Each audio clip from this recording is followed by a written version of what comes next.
ಸಿದ್ದರಾಮಯ್ಯ ಅವರು ಪ್ರಮಾಣ ವಚನಕ್ಕೆ ಹೋಗ್ತಿರುವಂತ ವಿಚಾರ ಆಗ್ತಾ ಇದೆ. ಯಾಕೆ ಸಿದ್ದರಾಮಯ್ಯ ಬೇಸರ ಇದೆ?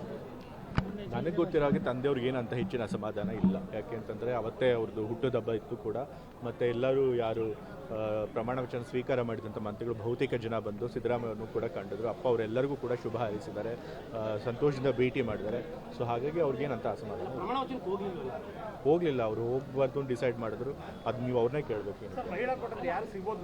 ನನಗೆ ಗೊತ್ತಿಲ್ಲ, ಅದನ್ನು ಹೈಕಮಾಂಡ್ ಅವರೇ ಡಿಸೈಡ್ ಮಾಡಿ. ನಾನು ಕೇಳಕ್ಕೆ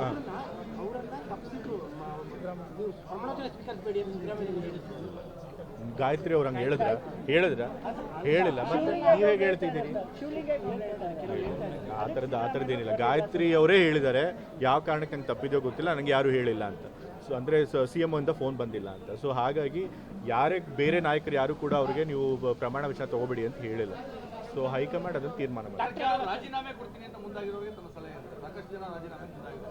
ಈಗ ನಾನು ಏನು ಹೇಳಿದ್ದೀನಿ ಅಂತಂದರೆ, ಪಕ್ಷದ ಒಂದು ಹಿತ ಎಲ್ಲದಕ್ಕಿಂತ ಮುಖ್ಯ. ಪಕ್ಷ ಇದ್ರೇ ನಾವು ಚುನಾವಣೆಯಲ್ಲಿ ನಿಲ್ಲಕ್ಕಾಗೋದು, ಪಕ್ಷದ ಹೆಸರಿನಲ್ಲಿ, ಪಕ್ಷದ ಚಿಹ್ನೆಯಲ್ಲಿ ಚುನಾವಣೆ ಗೆಲ್ಲಕ್ಕಾಗೋದು. ಅಫ್ಕೋರ್ಸ್ ನಮ್ಮ ಹೆಸರು ದೊಡ್ಡ ಲೀಡರ್ಗಳಲ್ಲಿ ಅವ್ರದ್ದೇ ಆದ ಮತದಾರರು ಇರ್ಬೋದು, ಬಟ್ ಆದರೂ ಕೂಡ ಪಕ್ಷ ಇದ್ರೇ ಅವ್ರಿಗೂ ಅಧಿಕಾರ ಸಿಗೋಕ್ಕೆ ಸಾಧ್ಯ ಆಗೋದು. ಸೊ ಎಲ್ಲರಿಗೂ ಕೂಡ ಪಕ್ಷ ಒಂದಲ್ಲ ಒಂದು ಬಾರಿ ಅವಕಾಶ ಮಾಡಿಕೊಟ್ಟೇ ಕೊಡುತ್ತೆ. ಹಾಗಾಗಿ ಒಂದು ಅಲ್ಪ ಕಾಲಾವಧಿ ಅಸಮಾಧಾನಕ್ಕೋಸ್ಕರ ಪಕ್ಷದ ಹಿತನ ಬಲಿ ಕೊಡಬಾರ್ದು.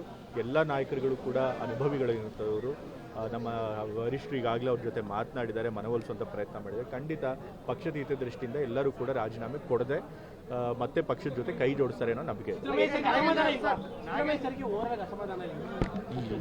ಮತ್ತೆ ಅದೇ ಪ್ರಶ್ನೆಗಳು ಇಲ್ಲ ಅಂತ ಹೇಳಿದ್ರೆ ಸಾಕು ಬಿಡಿ. ಅವ್ರು ಏನಾದರೂ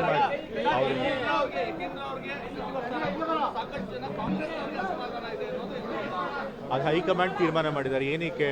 ಈಗ ತಂದೆಯವರು ಮಧ್ಯದಲ್ಲೇ ಮುಖ್ಯಮಂತ್ರಿ ಸ್ಥಾನ ಕೈ ಬಿಟ್ಟಾಗ ನಮ್ಮ ಸಮುದಾಯದವ್ರಿಗೆ ಸಹಜವಾಗಿ ಏನಾಗುತ್ತೆ, ಕೋಪ ಬರುತ್ತೆ, ಅಸಮಾಧಾನ ಆಗುತ್ತೆ. ಅದಾಗಬಾರ್ದು ಅಂತ ಹೇಳಿ ನನಗೆ ಕೊಟ್ಟಿದ್ದಾರೆ. ಸೊ ಯಾರ್ದು ಕಿತ್ಕೊಂಡು ಏನು ಕೊಟ್ಟಿಲ್ಲ. ಸೊ ಹಾಗಾಗಿ ನಮ್ಮ ಸಮುದಾಯದ ಕೋಟದಲ್ಲಿ ನಮಗೆ ಕೊಟ್ಟಿದ್ದಾರೆ. ಸೊ ಹಾಗಾಗಿ ಅದರಿಂದ ಬೇರೆ ಯಾರಿಗೂ ಅನ್ಯಾಯ ಆಗುತ್ತೆ.